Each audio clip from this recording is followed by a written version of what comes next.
Now check these two words, iterable and iterator. See, an iterable is anything you are able to loop over. Okay? Iterable is anything which you can traverse. Iterable is anything you are able to loop over. An iterator is the object that does the actual iterating. Means every iterable is having one iterator. Okay? Every iterable is having one iterator. So if you just check this image, iterables, you can say like list, tuple, string, all are just nothing but iterables. Okay, list, tuple, string, set, all these collections what we have seen, these are just nothing but iterable objects, and every iterable object is having one iterator by which we can traverse that collection. So finally we can say iterators are objects that can be iterated upon. Iterators are objects that can be iterated upon. It is an object which will return one element at a time, just how you have seen in case of for loops.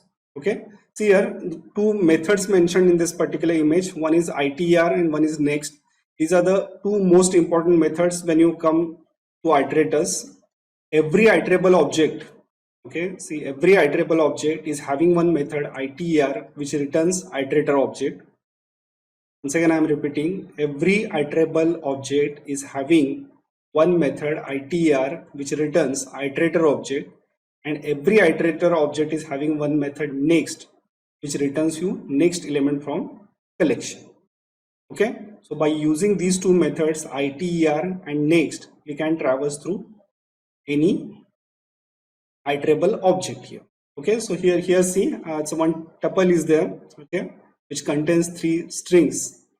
Here we are calling this itr method on this tuple. In return we are getting this iterator object, and by calling this next method we are just printing elements of this particular tuple here. Okay, so just check, we'll do the same thing over here. So here we are creating one iterator, first we are creating one tuple. Okay, we'll give name like my tuple. Okay, it will contain 3 strings like say apple, banana, and then chain. Okay, so it's a tuple containing 3 strings. Now here we are calling this method itr.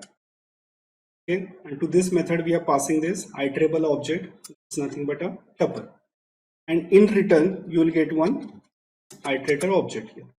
Okay, so see this is my itr is an iterator object which is written by this itr method over this my tuple. So by using my itr object you can access elements one by one of this particular tuple. So how you can access it? By calling another method, that is next method. So to this next method pass the object of my itr, and if you execute this code it will return you, it's returning you first element of this tuple. Okay, if you call same method again you will get second element. If you call this method again you will get third element. So by invoking this next method with this my itr object you can traverse this tuple. Now see there are 3 elements, we all access this, we all traverse this particular 3 elements here.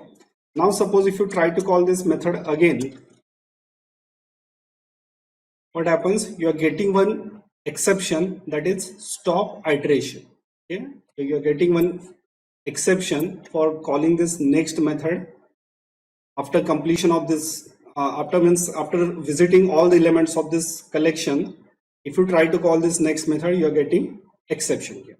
So this is how iterator is used to traverse your collection. Now see, up till now we have seen that we can traverse this collection by using loop here. Okay, so okay, just do one thing, just comment it out because we want to create a reference of this next and itr method with our for loop here. Okay, so we'll just comment it out. We have seen for loop to traverse this collection. We are using for loop like this, for t in my tuple, and then we are printing t. We are getting all the elements printed on screen here. Now see, you can access this collection by using this for loop also, and you can traverse this collection by using this next and itr method also. So what happens here when we are calling for loop like this, when we are using this sequential for loop like this here, internally for loop creates an iterator object by calling ITR method. What we have done here externally, okay, and inside this loop, it calls next method to get next value, just how we have called over here. So the things what we have written in this 4-5 statements internally happen when you work with this for loop here. Okay, when you work with this for loop. Okay, so in this slide, the things what is mentioned that we have seen right now, you can use for loop to iterate through an iterable object, and the for loop actually creates an iterator object and execute the next method for each loop here. Okay, so once again, just understand this thing properly, that for loop internally calls ITR object, generate one iterator object, and calls next method to get the next value here. Okay, so now what we want to do, we just want to write down our own iterator. Okay, as we have said previously, every iterable object is having its own iterator, just like in case of list, like in case of tuple, like in case of string. Okay, now what we want to do, we want to write down our own iterator. So iterator in Python is simply an object which implements the iterator protocol. So first of all, iterator is an object. It means that you need to write down one class. Whenever you are writing that class, you should follow some predefined rules, what we are calling as an iterator protocol. So what are those rules? So technically speaking, Python iterator object must implement two special methods, that is underscore ITR underscore and underscore next underscore, collectively called the iterator protocol. So if you want to write down your own iterator, write a class and write down these two methods inside this class, ITR and next. Now you can understand the usage of these two methods. The first method, ITR, that will return the iterator object itself, means like self. Okay, means what we are writing is iterator, and ITR method returns object of iterator. It means that it returns itself. Okay, and the next method, it will return the next item in the sequence. Okay, next method will return the next item in the sequence. So up till now it is easily understandable, that we have seen also. Now the most important thing, in this example we have seen that up to, when we are traversing this tuple up to 3 times, it prints properly the next means like elements of this collection. But when you try to access the 4th element which is not available, you are getting one exception, that is a stop iteration. So whenever you want to design your own iterator, and on reaching the end and in subsequent calls, it must raise stop iteration exception. So see, scenarios like this, if you want to define your own iterator, define two methods, ITR, next. ITR method returns self object, next method returns next item in the sequence, and on reaching the end or subsequent call, it will generate stop iteration exception here. So this is how you can define your own iterator. So now we'll define one iterator which will generate power of 2 for given number. Okay, we'll write down one iterator class for which will generate power of 2 for given number here. So as we have said right now, to define iterator, you need to write down a class which will implement these two methods, ITR and next. So here we are writing this class for say power 2. First we'll write one init method where we can implement some initialization operation.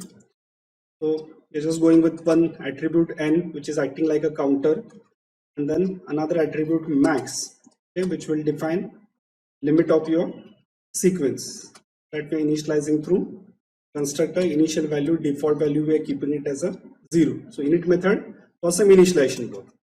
Then we define this necessary protocol method ITR, okay, which returns object of iterator. So in our case, object of iterator is just nothing but object of power 2. So it is just nothing but self object. So just return this self from this ITR method. Then we are writing second compulsory protocol method, that is next. Okay, and through this next method, we just want to return next element from this sequence. But see, our limit is max. As we have stated here, on reaching the end and in subsequent calls, it must rise stop iteration. So when you reach to the end of your collection or end of your sequence, and if you try to call the next method, it must generate this stop iteration exception here. So here we can check the n is our counter. If it is greater than max, okay, then we will raise iterator, sorry, stop iteration exception. Okay, we can raise exception explicitly by using this word keyword raise and by writing name of exception class here. So here we are raising this exception when n becomes greater than max here. Okay, max is our last limit. Now we find out actual element. So actual element is just nothing but power of 2. So we'll say 2 exponent operator self dot n. So that is our next element that temporarily we are storing in this r variable. Then we will increase this counter by 1 and return this r from this next method. So see, this is iterator which contains 3 methods: init, itr, next. Init, that is a constructor to initialize maximum value. Itr returns iterator object. Next returns next element. Now see, all these methods we want to invoke internally using loop. We will not call it explicitly. We can directly write a loop like this: for I in power 2 will provide max value as a 10. So when you're writing loop like this, as we have said already also, for loop internally calls this itr method. It generates that iterator object, and by the next method it will call next element of your sequence. So that element we are printing over here. So if you run this code, it will generate. See, this is 10 is max value that we have stated over here. So it starts from 1 up to 10 and it generates numbers raised to 2, means like 2 raised to 1. In fact, we are starting from 0. So 2 raised to 0, 2 raised to 2, 2 raised to 1, 2 raised to 2, like up to. Now we are saying 10, but it should be 9. Okay.